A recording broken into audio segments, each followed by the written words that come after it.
Chapter 27. Knights and Squires.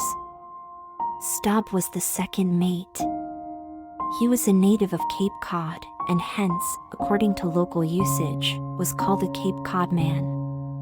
A happy-go-lucky, neither craven nor valiant, taking perils as they came with an indifferent air, and while engaged in the most imminent crisis of the chase, toiling away, calm and collected as a journeyman joiner engaged for the year.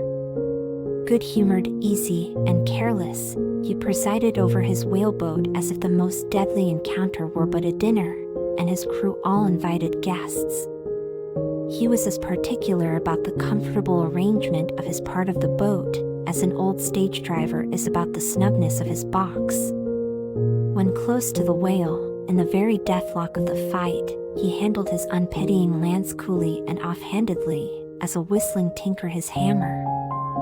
He would hum over his old rig-a-dig tunes while flank in flank with the most exasperated monster.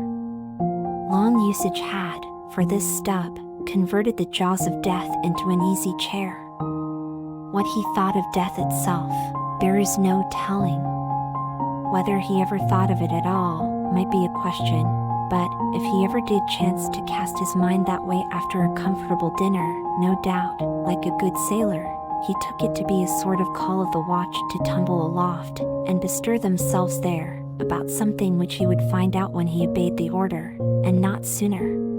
What, perhaps, with other things, made Stubb such an easy-going, unfearing man, so cheerily trudging off with the burden of life in a world full of grave peddlers, all bowed to the ground with their packs, what helped to bring about that almost impious good humor of his, that thing must have been his pipe.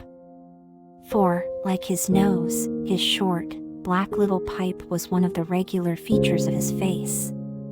You would almost as soon have expected him to turn out of his bunk without his nose as without his pipe. He kept a whole row of pipes there ready loaded, stuck in a rack, within easy reach of his hand, and, whenever he turned in, he smoked them all out in succession, lighting one from the other to the end of the chapter, then loading them again to be in readiness anew. For, when Stubb dressed, instead of first putting his legs into his trousers, he put his pipe into his mouth.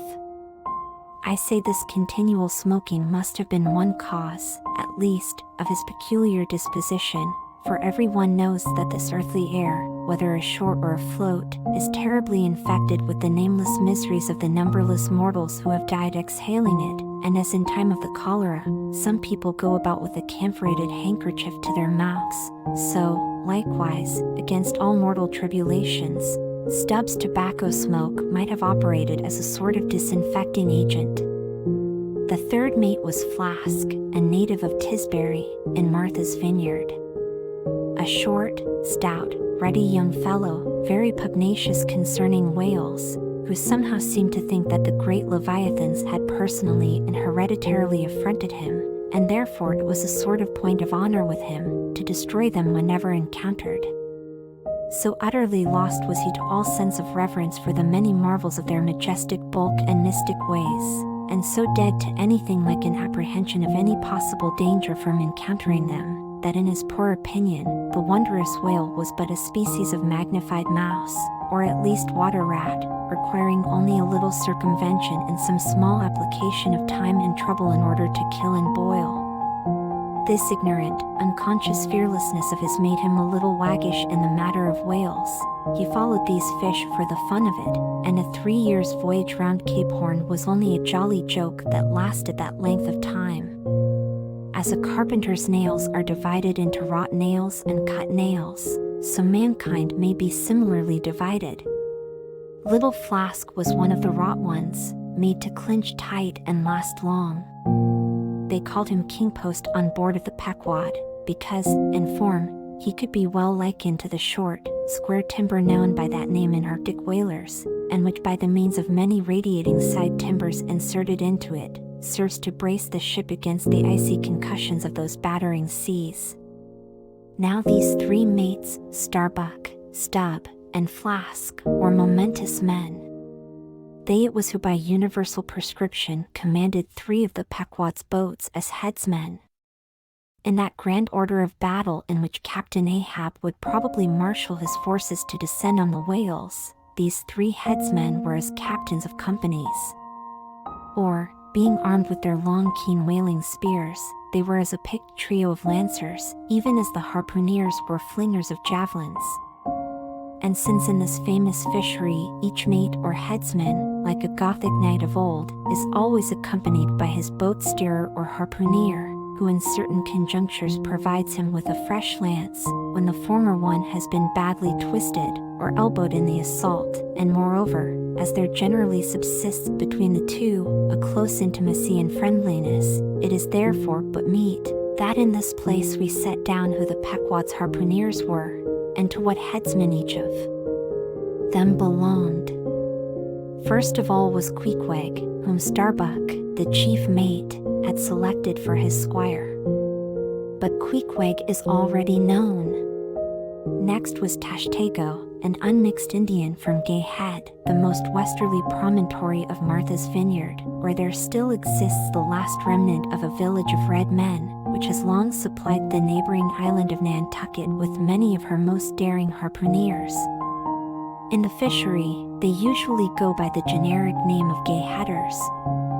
Tashtego's long, lean, sable hair, his high cheekbones, and black rounding eyes, for an Indian, oriental in their largeness, but Antarctic in their glittering expression, all this sufficiently proclaimed him an inheritor of the unvitiated blood of those proud warrior hunters, who, in quest of the great New England moose, had scoured, bow in hand, the aboriginal forests of the Maine. But no longer snuffing in the trail of the wild beasts of the woodland, Tashtego now hunted in the wake of the great whales of the sea, the unerring harpoon of the sun fitly replacing the infallible arrow of the sires. To look at the tawny brawn of his lithe snaky limbs, you would almost have credited the superstitions of some of the earlier Puritans, and half believed this wild Indian to be a son of the prince of the powers of the air. Tashtego was Stubb the second mate's squire. Third among the harpooneers was Dugu, a gigantic, coal-black Negro savage, with a lion-like tread, and Ahasuerus to behold. Suspended from his ears were 2 golden hoops, so large that the sailors called them ring bolts, and would talk of securing the topsail halyards to them. In his youth Dugu had voluntarily shipped on board of a whaler, lying in a lonely bay on his native coast.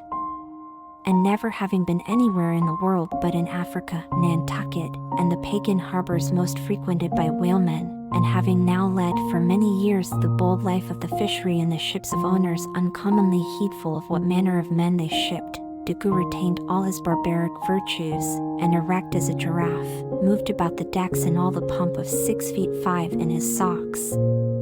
There was a corporeal humility in looking up at him, and a white man standing before him seemed a white flag come to beg truce of a fortress.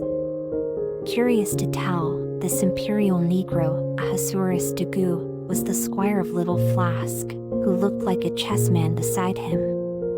As for the residue of the Pequod's company, be it said, that at the present day not 1 in 2 of the many thousand men before the mast employed in the American whale fishery are Americans born, though pretty nearly all the officers are.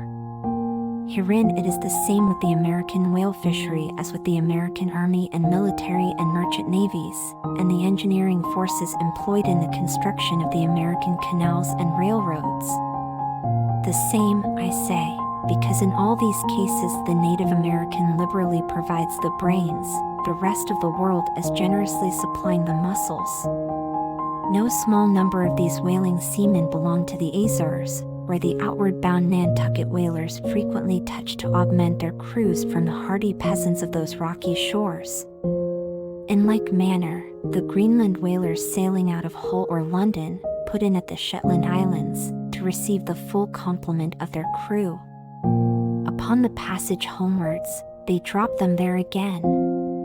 How it is, there is no telling, but islanders seem to make the best whalemen. They were nearly all islanders in the Pequod, _isolados _2, I call such, not acknowledging the common continent of men, but each _isolado living on a separate continent of his own. Yet now, federated along one keel, what a set these isolados were! And Anacharsis Clud's deputation from all the isles of the sea, and all the ends of the earth, accompanying old Ahab and the Pequod to lay the world's grievances before that bar from which not very many of them ever come back. Black little Pip, he never did, oh, no. He went before. Poor Alabama boy. On the grim Pequod's forecastle, ye shall ere long see him, beating his tambourine, prelusive of the eternal time, when sent for, to the great quarter-deck on high, he was bid strike in with angels, and beat his tambourine in glory, call the coward here, hail the hero there.